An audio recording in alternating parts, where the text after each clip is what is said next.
Welcome back to Third Eye Weekly, brought to you by AT&T. Be sure to check out our new site and homepage at btrtoday.com. You can read, watch, and listen to all of our content and download the app for free from the iTunes Store. You sure can, and it's Strange Week here at BTR Today. We're going to be talking with a very special guest. Her name is Opeyemi Alakemi.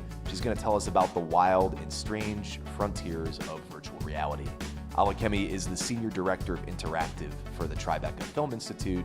She actually oversees the TFI New Media Fund, and she leads the Institute's digital and interactive programs, both. We've got a list of cool stuff about virtual reality from last week at Tribeca, and we've come back with 5 cool and strange facts you probably didn't know about VR, and it's already changing the world. That's right. A lot of people think about VR in an entertainment-only sense. We're going to be talking about the ways it can heal.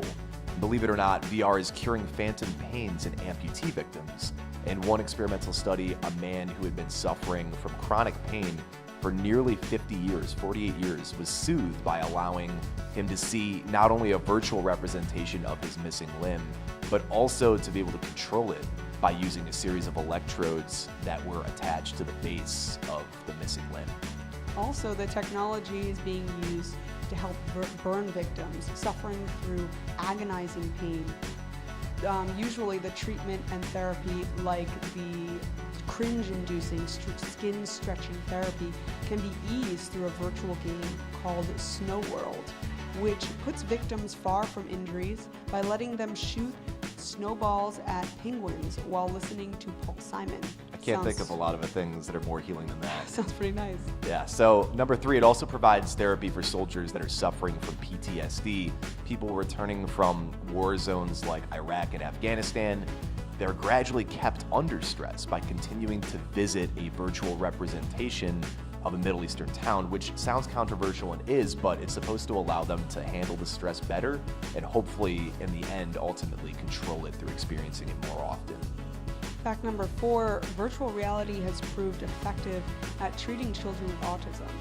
It can help them learn social cues, fine-tune motor skills, or experiment with real-world lessons like waiting until it's safe to cross the street. One of the ways and reasons behind the treatment's efficiency could be that children with autism are better at interacting with technology, specifically VR. Which is not an old fact by any means, but something we're learning more. Now, last but not least, VR allows surgical students to practice new techniques.